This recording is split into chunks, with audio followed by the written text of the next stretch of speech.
Yo, what's up mga lapatids? Welcome back muli dito sa ating channel. And for today's video mga lapatids is ito, muli si Black is ikakarga natin mga lapatids. So dahil may training ulit ngayon, so ikakarga natin siya mga lapatids. Si Black, good boy. Bali ito yung pares niya mga lapatids. Si Black, tara punta na tayo sa loading area. Ikakarga na natin si Black.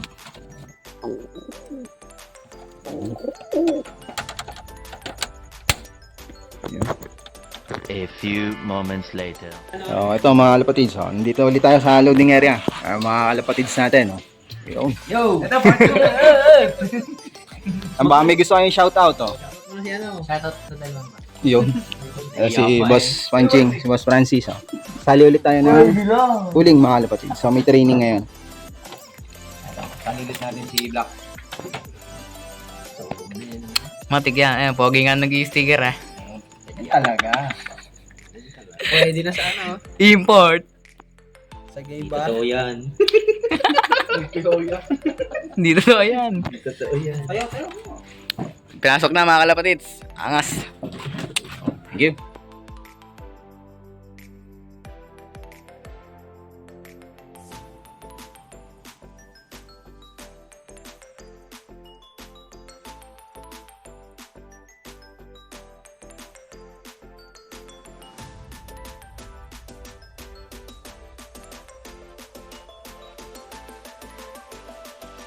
The next day.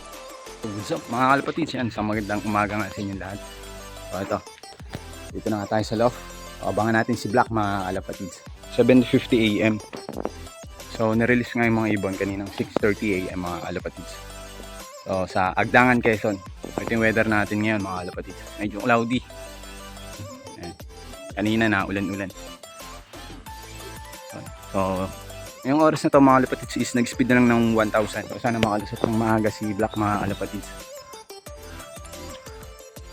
So tara, abang-abangan na natin. So ayun, mukhang pahirapan na naman yung pauwian ngayon mga kalapatids. Mukhang smash race na naman. Pero sana makalusot na maaga yung ibon natin si Black. Kasi nga sumali tayo na pooling mga kalapatids, tsaka off-color pooling. A few moments later. Eto na si Black mga kalapatids. So magka-clock muna tayo. So ito yung sticker ni Black mga kalapatids. Nakakapag-clock na nga tayo. So ayun si Black. Good job Black.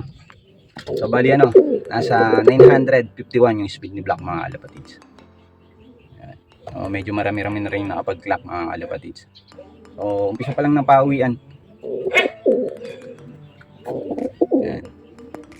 So good job Black. So dahil nakauwi siya ng ligtas maayos. Di man tayo nanalo mga kalapatids sa pooling. Pero ayos pa rin dahil nakauwi si Black ng safe dito. So hindi man tayo nanalo ngayon ulit is ayos pa rin dahil nakauwi ng safe dito si Black sa loft natin. Ayan. Ayan siya. Mamaya tingnan natin yung ranking, pero tiningnan ko na sa sa by area tsaka yung up color.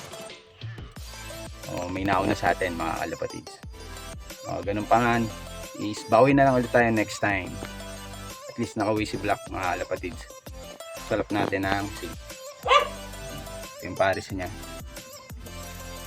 Ayan. So kagabi nga is yan. Hindi ko na siya pinaltan mga kalapatids. Sinara ko lang tong ito. Yan. Sinara ko na lang yan para hindi makapasok si Black. Miss niya yung kanyang pares. O ganun na lang yung ginawa ko. Yan. Mukhang okay naman yung ganung way mga kalapatids ang pag-motivate sa kanya. So ayan.